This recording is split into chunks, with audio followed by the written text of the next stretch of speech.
Good morning అండి. ప్రత్యేకించి ఈ వారము నిజంగానే మనకు ఆంధ్రప్రదేశ్లో, తెలంగాణలో కూడా చక్కటి వాతావరణం దేవుడు ఇచ్చాడు. భయంకరమైన ఎండల నుంచి కాస్త చల్లదనం, కొన్ని ప్రాంతాల్లో వర్షాన్ని దేవుడు కురిపించాడు.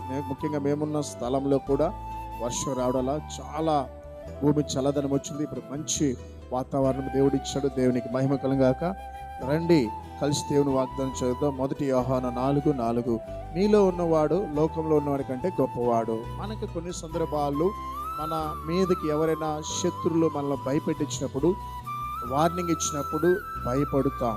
మనకున్న కుటుంబ సమస్యను బట్టి ఎందుకు నాకే ఇన్ని కష్టాలు వస్తున్నది, ఎందుకు నేను ఓడిపోతున్నాను, ఎందుకు నా జీవితంలో ఎంత కృంగుదల, నేను ఎంత నీతిగా బ్రతికితేనా కూడా నాకెందుకు అవమానాలు జరుగుతున్నది, ఎందుకు ఎంత హింస వస్తున్నదని నువ్వు భయపడుతూ బాధపడుతున్నావు. కానీ ఒక్క విషయం మర్చిపోతున్నావు.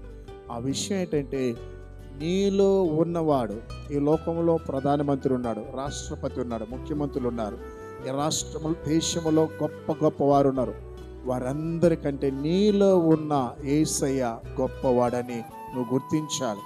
నీకు తలకు మించిన సమస్య అయినా, ఇక నా వల్ల కాదు బ్రతకడము అనుకున్నా, నీ జీవితంలో అద్భుతం చేయడానికి ఆయన నీతో ఉన్నాడు. ఆయనతో చెప్పుకో, ఆయనతో సమాధానపడు, ఆయన బ్రతిములాడు, అద్భుతాలు చేస్తాడు. ప్రార్థన చేద్దాం. మహాగణుడా, పరిశుద్ధుడా, ఉదయకాలము ప్రయాణం చేస్తున్న బిడ్డలకి మంచి క్షేమమైన ప్రయాణం దయచేయండి.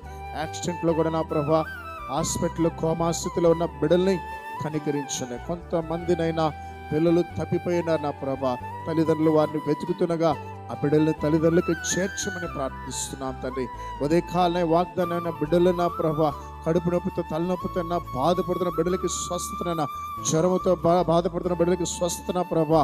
దేవా, విడిపోయిన కుటుంబాలని కట్టమని ప్రార్థిస్తున్నా. గర్భఫలం లేని బిడ్డలకి గర్భఫలం దయచేయమని ఉదయకాలమున బిడ్డలందరికీ నీ దీవెనలు ఉంచమని యేసు నామములో ప్రార్థిస్తున్నాం తండ్రి. ఆమేన్.